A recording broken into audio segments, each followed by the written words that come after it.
In September 1941, Gregory Boyington, a 28-year-old Marine Corps flight instructor drowning in debt, tendered his resignation and signed on with a covert group of pilots bound for China.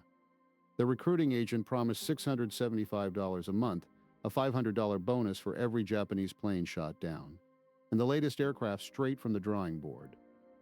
Boyington boarded the Dutch motor vessel Bosch Fontaine in San Francisco, a ship that would carry him halfway around the world under the false passport of a clergyman. The United States was still at peace, but these men were volunteers for a war that had not yet been declared, a war they would soon face alone. The voyage stretched across the Pacific for weeks, a monotonous routine of boredom, card games, and the ship's limited cocktail lounge. The 27 pilots shared the vessel with 55 genuine missionaries, a deception that grew increasingly awkward as the journey wore on. When the Bosch Fontaine docked at Singapore, the pilots escaped the heat and the stares by visiting the Sultan of Johor's palace, where they saw solid gold statues and ate in a banquet hall built for 400.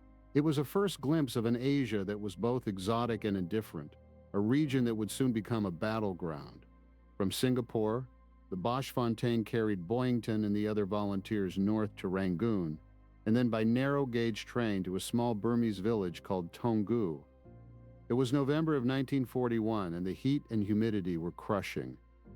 Here, Boyington finally met the man who would lead them, Claire Chennault, a retired Army Air Corps captain with a face chiseled from granite. Chennault had been shanghaied out of the service for backing Billy Mitchell, and now he commanded a ragtag force of 100 pilots and 200 ground crew. The planes they were given were Curtiss P-40 Warhawks, borrowed from Britain under Lend-Lease, their engine cowlings painted with fierce shark faces in bright colors. The P-40 was a difficult machine to master, especially after months of inactivity aboard ship. It had a liquid-cooled engine, unlike anything Boyington had flown before, and the added armor plate and self-sealing tanks made it heavy and unforgiving. On his first flight, Boyington tried to three-point the landing as he had done in Marine Corps trainers, and the plane bounced so violently he cracked the glass cover on his manifold pressure gauge. A pilot named Jim Cross took the same plane up after lunch, and the engine blew, forcing a wheels-up landing in a rice paddy. There were no spare parts coming from the States, so the only way to keep the squadron flying was to cannibalize wrecked aircraft for pieces. On the morning of December 7th, Boyington was asleep in his grass-thatched barracks when a commotion woke him. Harvey Greenlaw, the self-appointed executive officer, ran through the darkness shouting that Pearl Harbor had been attacked. At first, Boyington thought the man had finally lost his mind, but the news was real, and the American volunteer group was now at war. In the confusion, pilots scrambled to get their P-40s airborne in the pitch-black night, with no lighting on the field. Some crashed on takeoff, others were called back down. The war had begun, and the AVG's training program was over. Chennault moved the group north to Kunming, China, a safer base hidden in a high valley surrounded by mountains. The city itself was filthy and ancient, and Japanese bombers had already struck it, leaving corpses in the streets. Boyington flew his first combat mission here in late December, chasing a formation of Japanese fighters.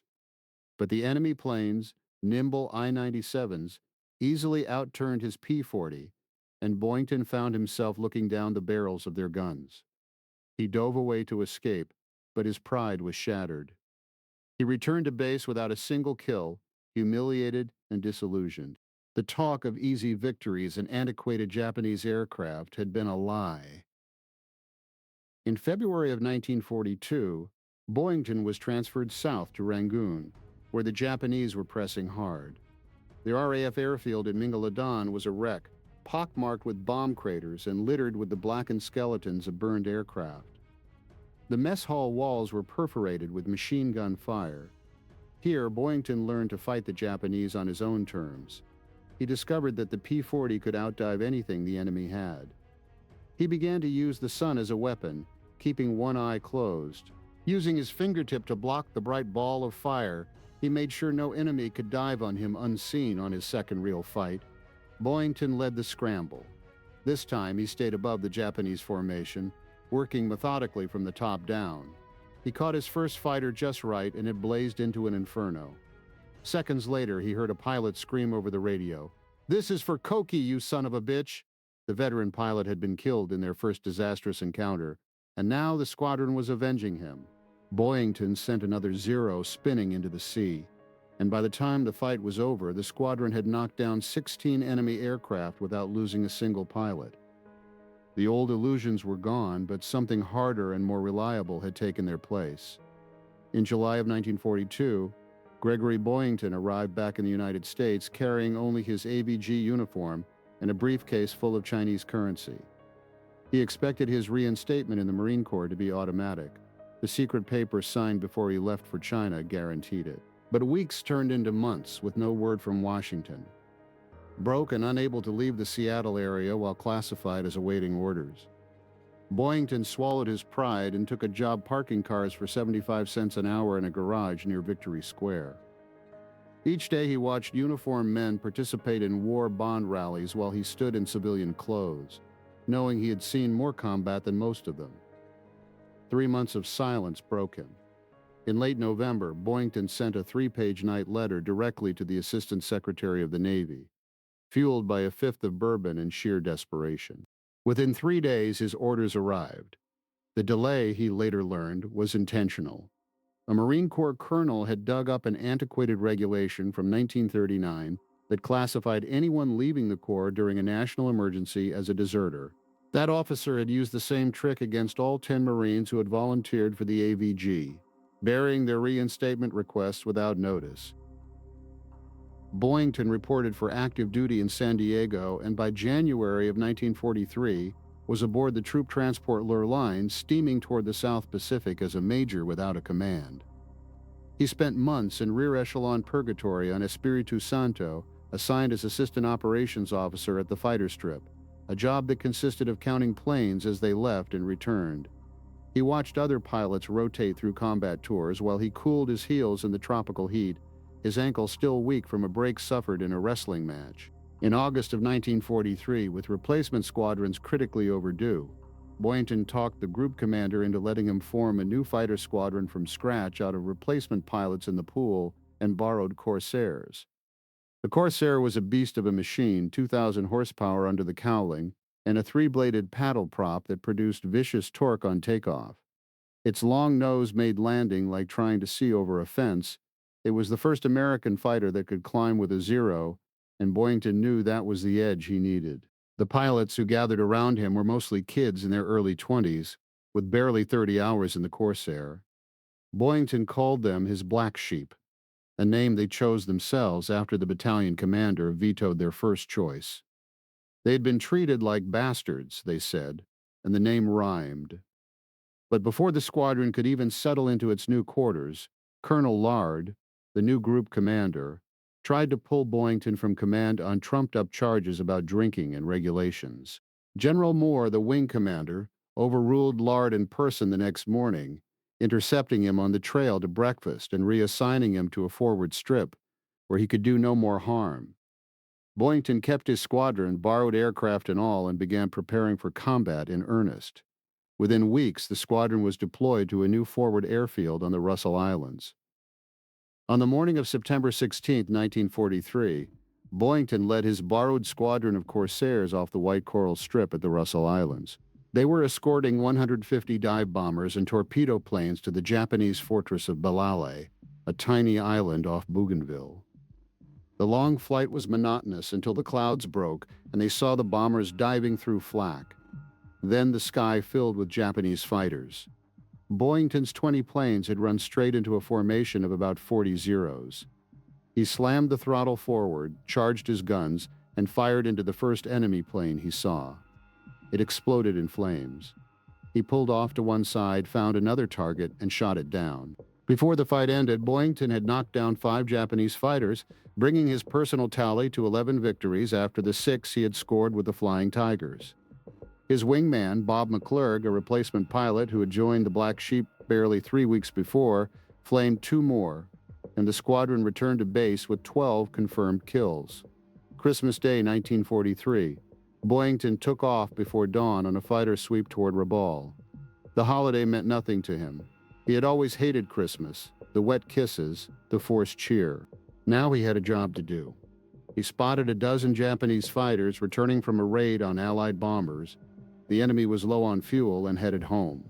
On December 27, 1943, Boyington dove on a trailing Zero and fired a short burst. The pilot bailed out. He chased a second, dropped it with a single burst, and watched the pilot jump. The third Zero he caught at low altitude over the water, blowing it apart. 3 kills in a single sortie, bringing his official tally to 25, one short of the American record held jointly by Eddie Rickenbacker and Joe Foss. When Boyington landed at Vella La Vella, the news had already spread. Correspondents crowded the flight line, but he pushed past them and went straight to the tent. Doc Ream worked on the running sores in his armpits and the caked pus sealing his ears. Boyington was worn down, running on stubborn will. He knew he could not stop until the record was his alone.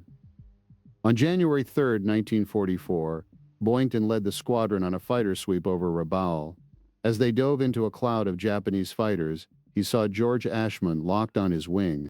Boyington fired a burst into the first enemy plane, watching the pilot catapult out as the aircraft exploded. Ashmun shouted over the radio, "Gramps, you got a flamer!" Seconds later, Boyington hit a second Zero and sent it spinning into the water. He had broken the American record, but then Ashmun's plane began to smoke. Boyington screamed at Ashmun to dive, but the Corsair kept gliding down in flames and crashed into the water. Then Boyington's own plane was hit hard. Fire erupted from the main gas tank in front of his face. He kicked the stick forward with both feet, released his safety belt, and was thrown through the canopy. His parachute opened. He hit the water hard, stunned and bleeding. Boyington inflated his small rubber raft and climbed aboard. Japanese fighters circled and strafed him until they ran out of ammunition. He was wounded badly, shrapnel in his scalp, left ear nearly torn off, a shattered ankle, and a gash in his leg. He found a water-soaked prayer card in his hand, sent by a Catholic nun he had helped months before. He prayed without asking for anything. Hours later, a Japanese submarine surfaced and took him aboard. The war was over for Boyington. They took Boyington ashore blindfolded, his bare feet torn by coral, and led him to a small wooden building. The blindfold came off in a harshly lit room where a Japanese-American interpreter named Suyako stood waiting. Behind him, a heavy-set guard with cauliflower ears twisted the ropes binding Boyington's wrists until they cut into the flesh. Suyako gave him a piece of quiet advice. Stick to one story and make it easy on yourself, because these people will question you again and again. Later that night, the commanding general of the Rabaul area entered the room, an elderly man with an air of authority. He did not ask about troop movements or ship positions. Instead, he told a fable about a little old lady and 5 merchants who raised their prices until she could no longer afford to live. A parable about who really started the war. Boyington, wounded and exhausted, found himself oddly respecting the old general as he bowed and left. Over the following weeks, Boyington was transferred by ship to prison camps in Japan. The conditions were brutal: starvation rations, routine beatings, and the constant ache of untreated wounds that had turned septic. His shattered ankle healed crooked, and the infection in his scalp and legs spread without medicine. What kept him going, through the endless roll calls and the forced labor, was the memory of the prayer he had spoken on the raft and the simple faith that had come to him that day. The card itself had been taken by the Japanese, but its meaning stayed with him. For 18 months he endured the camps, watching other men die of disease or despair, but Boyington refused to give them that satisfaction. On August 15, 1945, the war ended. The guards at Omori prison camp simply disappeared one morning, and American soldiers arrived to open the gates. Boyington walked out into the sunlight that same day, gaunt and covered in the marks of his captivity, but alive. The news of his survival spread quickly, reaching the Black Sheep, who had long believed him dead. He was flown to the United States, and in Seattle, the very Victory Square where he had once parked cars. A crowd gathered to welcome him home. In the months that followed, the official recognition caught up with him. At a ceremony in Washington, a Navy Cross and the Medal of Honor were placed around his neck. The citation for the Medal of Honor described his final mission over Rabaul and his years of captivity. Boyington took the certificate in his hands and looked at it, then folded it and tucked it into his jacket, saying, "Little." The medal and the paper meant less to him than the faces of the men he had flown with, some who would come home and some who would not. Boyington settled in California and wrote his memoir, a plain-spoken account of a life lived at full throttle. Moon Mullen did not grow old. Boyington learned of his death in a post-war airplane crash when a letter from him arrived, followed a day later by a newspaper clipping. Bob McClurg survived the war, married, and drifted out of the public record like so many of the men who had fought in the skies over the Pacific. The deaths of men like Cokie Hoffman were not forgotten, and George Ashman, who died that day over Rabaul, was remembered by his squadron mates as a brave wingman. What remains after all these years is not the record or the medals, but the image of a tired pilot climbing out of a burning Corsair and refusing to die. That is the human fact at the center of this story, a man who kept his word to his squadron and against every odd came home. If you or someone you know has a family story from the Pacific War, a letter from a father or uncle who served in the air or on the ground in those campaigns, we would be grateful if you shared it in the comments below. We read every one of them, and they help keep the memory alive. And if you value the work we do here, please take a moment to subscribe to this channel and give this video a like. It helps us continue producing these documentaries, and we are sincerely grateful for your support and for listening.